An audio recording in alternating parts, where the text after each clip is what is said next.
Obtained the video from the Walmart, showed Rashad Murphy in the video, and he's wearing all the clothes consistent with shooter one, who fired the Glock switch pistol with a champagne flute in his left hand. These motherfuckers were drinking champagne after killing Foolio. Attempted to escape custody by climbing out through the ceiling. This motherfucker tried to escape from the police station. I'm coming home. My thirst is quenched. Pop a bottle of Don Julio today. Dash Murphy. The 5 people arrested for the murder of Foolio are Isaiah Chance, Sean Gaithright, Alicia Andrews, Davion Murphy, and Rashad Murphy. All right, this document is absolutely insane with a lot of new information. Motion for pretrial detention to deny bond and defendant based on Article 1, Section 14 of the Constitution. So here they're just saying the defendant poses a threat to harm the community, blah, blah, blah. We know all that. Defendant planned with 4 other individuals to travel to Tampa from Jacksonville to kill the victim, Charles Jones, as a retaliation of ongoing Jacksonville gang war, bringing 2 AR-style rifles and a Glock firearm. Defendants tracked the victim and his friends to 3 public locations. At the last location, which occurred in the parking lot of a hotel, 3 of the defendants got out of their vehicle, masked and armed, and began firing multiple times at 3 vehicles containing the victim and several other individuals. Foolio was killed and 3 others were injured. The 2 rifles had brass catchers attached, which collected all the spent casings, which were ejected when the rifles were being shot. That's fucking insane. These guys were equipped with a damn spent shell casing catcher. 31 9mm spent casings were left behind from the Glock at the scene. This pre-planned and coordinated homicide of the victim was conducted in a manner indicating a disregard for the safety of the community. The armed assailants intentionally fired a barrage of bullets in public parking lot of a hotel. This defendant is one of the armed assailants who fired multiple times in a public parking lot during these offenses. In addition, the defendant is a flight risk. Defendant was arrested on this case in Jacksonville, Florida on July 27th. Defendant was placed in an interview room and attempted to escape custody by climbing out through the ceiling. This motherfucker tried to escape from the police station. This fucker's guilty. Defendant climbed onto a table and tried to remove the tiles from the ceiling of the room.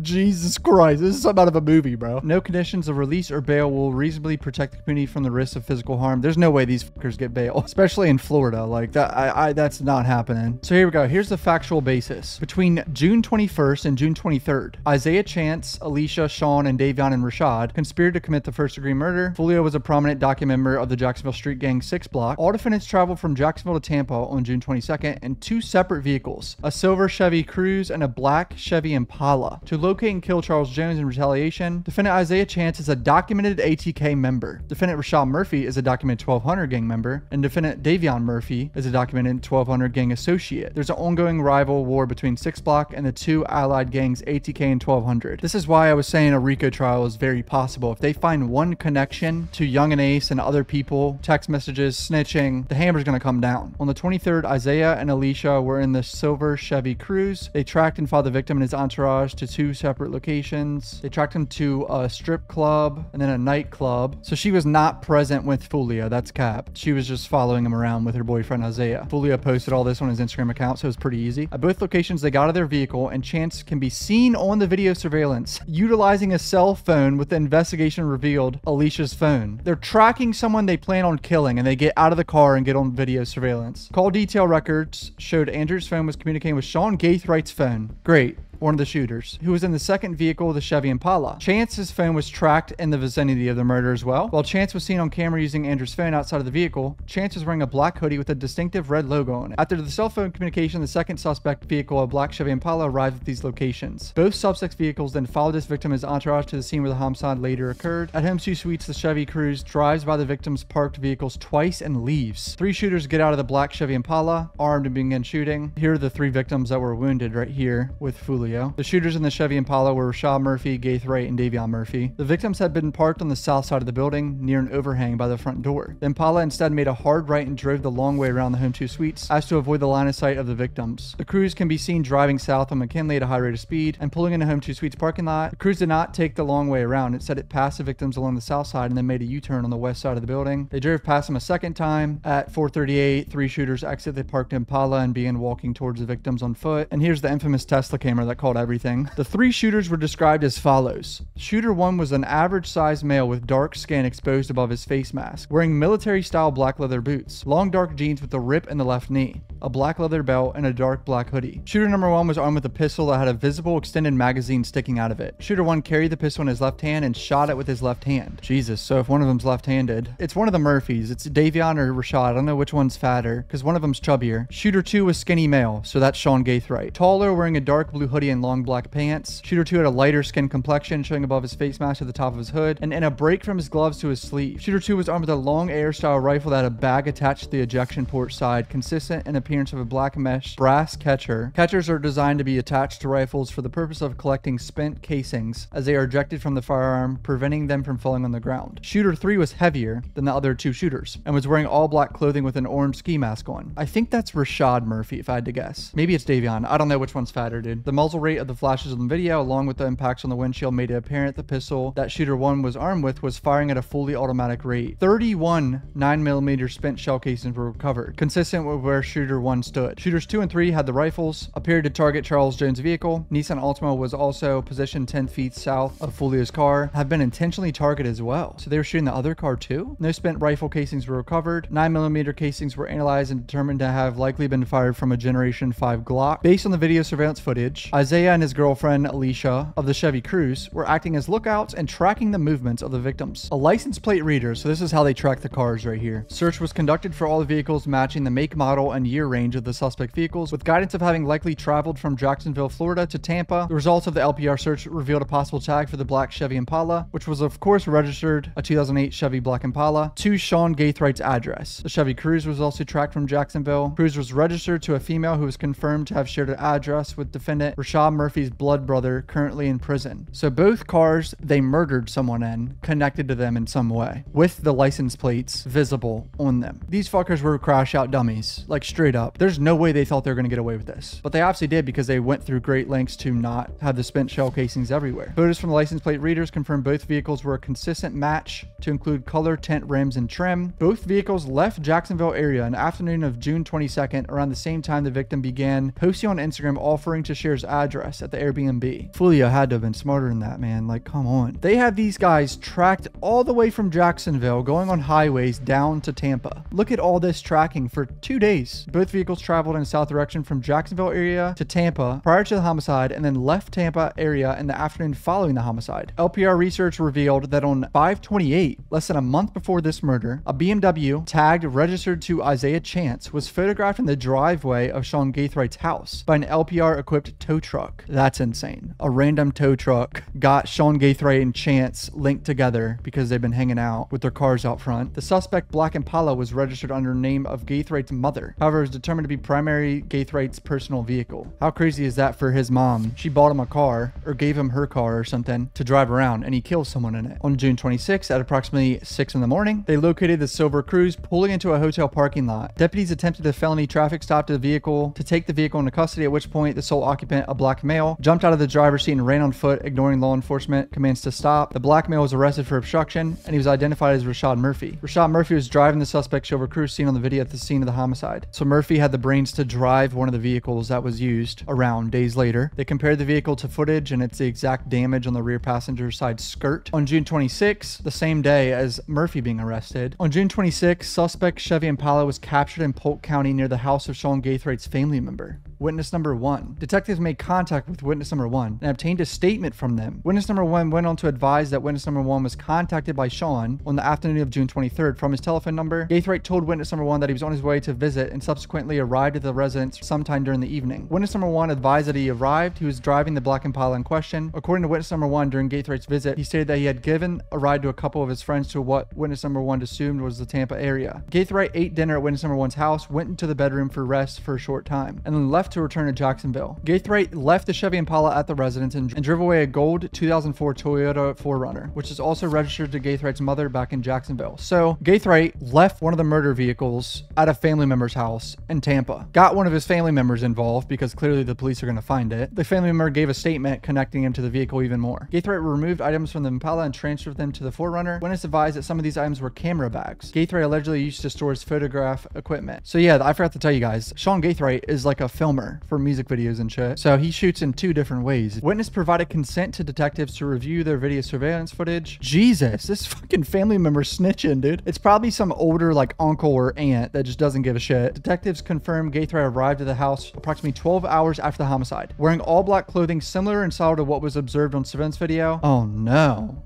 He is so fucked. Gaithry went inside the house for a couple of hours and then came back outside approximately 1830 hours. Gaithry appeared to be wiping or cleaning the vehicle's exterior and interior door handles with a rag while he appeared to be speaking on a cell phone. He also transferred multiple bags in the garage where the gold 4Runner was located. This man's family member gave detectives footage of him cleaning the car's fingerprints out, transferring gun bags into another car. I mean, did these guys have any type of plan on what to do with the cars after? Their plan with the cars after was terrible. On June 26, during the evening hours, back in Jacksonville, they conducted a traffic stop on the 4Runner. Gaithry was driving. Odor of marijuana was detected, which led to a probable cause search. They found a Glock 9mm semi-automatic pistol in the center console. You're driving around with the gun still after you killed someone a few days prior. What are you doing? The search also revealed a bag consistent to one being seen transferred from the Impala to the 4Runner at his family member's house. Inside the bag, they located 223 rifle live rounds and approximately 9 rifle spent casings. Why are you driving around after killing someone with spent casings and live rounds? They also located a loose 9mm barrel and a loose firing pin belonging to a Glock. The barrel and firing pin were determined to come from a Generation 5 9mm Glock. Ultimately, neither the pistol found in the car or the loose barrel and firing pin matched the casings recovered from this homicide. That's not too bad. They don't match anything. The spent rifle casings found in Gaithry's vehicle did have a presumptive match to 2 prior shootings. Oh, you're fucked. One of the shootings was a homicide on May 23rd in close proximity to a girlfriend of the defendant, Isaiah Chance, in Jacksonville, Florida. You are so screwed. You just linked yourself to another murder a month before you killed Foolio. You're an idiot. The second shooting was a prior attempt on the life of victim Charles Jones, October 7th, 2023. And now you just connected yourself to another murder attempt on Foolio. You're an idiot. I'm literally baffled. Why would you keep this evidence? June 27th, Isaiah Chance and ALICIA was arrested, and that footage of it pouring down raining. Items of evidence that appeared could possibly be linked to our homicide in Tampa, to include a Glock 9mm pistol with an extended magazine, a box to a Generation 5 Glock 9mm firearm, and notes detailing Glock switches in a notebook. There was also a poster with the words "bully down" hanging on Chance's wall, and fist. Is that just some gang shit? Oh, that was a diss. The poster was some sort of diss to Foolio. The 9mm located at Chance's house did not connect him back to this particular homicide. At the same time, they simultaneously executed a search warrant at Gaithry's house in reference to one of their homicide investigations. The scope of their search included any firearm related items. During that search inside Gaithry's house, in a gun safe, they located multiple rifles with at least one equipped with a brass catcher consistent with the one on camera being used in our homicide. This motherfucker kept the rifle that he shot Foolio with in a safe in his own home. 2 9mm spent casings were also found in the same safe. The spent casings found in the Gaithry safe were a presumptive match to the 9mm casings found at the scene of this homicide. What were you thinking? An attempted homicides that occurred on 6/23, providing a link between Sean Gaithry and the Glock pistol used at the scene of the murder, and motive evidence for previously trying to kill Foolio. Although multiple Glocks were recovered by Sean Gaithry and Isaiah Chance, the actual Glock used in this homicide has not been recovered by law enforcement. So they must have got rid of that one successfully. See, this is similar to the XXX murder. All of them were tracked around, right? And they were seen with the money and everything after, like after they robbed X. But they got rid of the murder weapons. These guys didn't give a fuck. They kept everything that links them to it. When Rashad Murphy was found, he was found in possession of an iPhone he was actively using to get GPS directions back to the hotel he was caught driving the vehicle at. Oh my God, he was routing back to where he ditched the car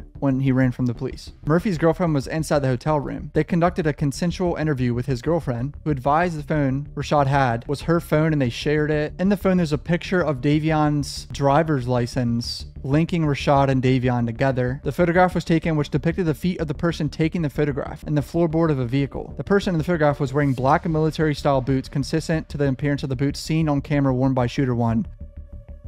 They have pictures of them literally in the boots that they killed someone in on their phone days before. I mean, these guys are so screwed. They might get the death penalty. On June 22nd, they had a screenshot of an Airbnb confirmation. That's why they had the picture of the valid ID. Their Airbnb was 1.3 miles away from the homicide scene. Airbnb was booked from the 22nd to 24th. They stayed there at the time in Tampa. The Airbnb was equipped with a Ring camera at the front door, so they're all going to be on camera, I'm sure. ALICIA can be seen ringing the doorbell and entering via the front door. Following the homicide, the first activation on the Ring camera at the Airbnb was the defendant Isaiah Chance stepping out briefly. Seriously. With a champagne flute in his left hand. These motherfuckers were drinking champagne after killing Foolio. That's insane. Davion can be seen walking carrying a bag in the parking lot. He did not come out the front door. However, he ultimately comes back into the Airbnb, the front door passing the camera. Isaiah Chance and Sean Gaithright passed the camera multiple times. ALICIA can be seen leaving the Airbnb wearing the same clothes consistent to what she wore during the offense. The ring video at the defendant's Airbnb placed defendants Isaiah Chance, Sean Gaithright, ALICIA, Davion Murphy, and Tampa identifiable on camera 1 mile away from the murder. And why not call an Uber and have another witness that links you all together? Here we go. Here's the Uber driver's statement. Witness number 2 related he was hired by the Uber app to drive customer from Tampa to Jacksonville. Oh my God. He picked up the 3 people at the Airbnb the defense stayed at while in Tampa, and those 3 people to an address to detected to be Gaithright's home in Jacksonville. Gaithright's home is equipped with the Vivint surveillance video cameras, so his own home cameras. They got a search warrant for his own home cameras. I would imagine his mom bought that because she bought his cars too, because he's a broke boy. I'm just joking. My mom bought my first 2 cars when I was 18 too, so I can relate to him with that. Keep in mind, they were like $5,000 cars, so they weren't, don't think I'm a spoiled little bitch. And I had to pay her off for it, so I think I did at least. The witness identified the 3 same people on the cameras at his own house he picked up in Tampa, placing the defendant Rashad Murphy in Tampa with the other defendants at the Airbnb. Rashad can be seen wearing light blue jeans with a bunch of rips consistent with the ones he was wearing when he caught driving the suspect to Silver Cruz. In addition to capturing the footage of the Uber driving post-homicide, the Vivint cameras at Sean Gaithright's house captured a pre-homicide activity. Oh great, here we go. Them preparing the guns or something. Defendants Isaiah Chance, Gaithright loading bags big enough to carry rifles inside Gaithright's black Chevy Impala in the early afternoon of June 22nd, prior to their trip to Tampa. Search warrants obtained from the cell site data for the phones of defense Isaiah Chance. It revealed Rashad Murphy left his girlfriend's phone in Jacksonville and likely traveled to Tampa with no phone of his own. He went to a Walmart in Jacksonville the night before the murder, obtained the video from the Walmart, showed Rashad Murphy in the video, and he's wearing all the clothes consistent with shooter 1, who fired the Glock switch pistol. So Rashad Murphy is shooter 1, okay. Rashad was wearing dark black hoodie, long dark black jeans with a rip in the left knee, a black leather belt, black military style boots. It should be noted Rashad Murphy is also verified to be left-handed, which is consistent with shooter 1, who utilized his left hand in the video. I said that earlier. If one of them's left-handed, he's fucked, and this guy's left-handed. So there's so many things that connect these guys. Alicia Andrews' phone was tracked from Jacksonville to Tampa. They're on camera at McDonald's drive-thru getting some damn McDoubles and shit. Andrews' call detail records show communication to Gaithright's phone while at teasers. So she's telling Gaithright where Foolio is. Andrew's phone tracked to Truth 18 nightclub. At the same time, she was seen on camera at the location. She was also tracked at the scene of the homicide where the cruise was seen on camera. Andrew's phone is tracked to the Airbnb. She's on camera leaving the Airbnb with everyone. A search warrant for her Instagram account revealed messages sent on June 21st asking someone to book an Airbnb for her in Tampa, and was trying to get an Airbnb to book under their name. It was ultimately booked under Rashad Murphy's name. Her phone shared her location to Sean Gaithright several times the night of the murder, and she snitched pretty much here. A post-Miranda statement. While she identified herself in all the footage she was seen in and identified Isaiah Chance as the male driving the suspect vehicle, the Silver Cruz, while it was tracking the victim's movements. And I think we all guessed this, that the girl was going to snitch a little bit, and she just did. She identified herself and her boyfriend in the camera. She shouldn't be speaking at all in this situation. She admits to allowing Isaiah to use her phone to communicate with Sean. She also denied knowledge of this homicide and was caught lying multiple times during her interview. Andrews related she and Chance went up to the front doors of both clubs to ask how much it was to get in. However, that was proven to be a lie. She even admitted to her and Chance being in the cruise of the homicide scene, however claimed they were just lost and were turning around the parking lot, denying knowing the victims were there. Oh, Jesus. Gaithright's phone was still in the vicinity of the homicide even after the cruise left before the shooting began, indicating his phone was in the shooter's vehicle, the Impala. It's tracked at the Airbnb, literally everywhere. These people are tracked everywhere with their phones. Apple iCloud search warrant of Gaithright's phone revealed Apple messages where Gaithright's phone messages a female. He asked her to contact a male who was with the victims, attempting to solicit updates on the victim's location. So there were some sketchy people around Foolio giving up his location potentially. Chance's phone was also tracked to the homicide scene at the same time the cruise was seen on camera there. He was tracked at the Airbnb. Communication with all the suspects with Rashad Murphy's girlfriend's phone. The Airbnb was financed by Isaiah Chance's Cash App account. Davion's phone was tracked around to Tampa as well, connecting him to the McDonald's they went to, the Airbnb. Gaithright messaged people saying, "I'm coming home, my thirst is quenched. Pop a bottle of Don Julio today. Dash Murphy." Another message saying, "I'm coming home, my thirst is quenched. I love you." A Murphy signed his name to both messages sent from Gaither's phone. A Murphy signed his message to both messages sent from Gaithright's phone. It was proven Davion Murphy had his own phone. Sipping on Don Julio is intended as a disrespect to Foolio, obviously. Talking about ATK and 1200 being allies. Chance is a documented ATK gang member. The state attorney just pointing out that they don't want them to get bond again. He's a flight risk and has no ties to the community and can endanger the community. These 5 people are so fucked it's not even funny. And in Florida, I wouldn't be surprised if they go for the death penalty like they're doing with Melly. Sean Gaithright kept so much evidence that links him to this. It's insane. In his house and cars, video surveillance footage. These people are so screwed. It's not even funny. Hit subscribe, join the channel membership. It's only 10 cents per day. Love you guys.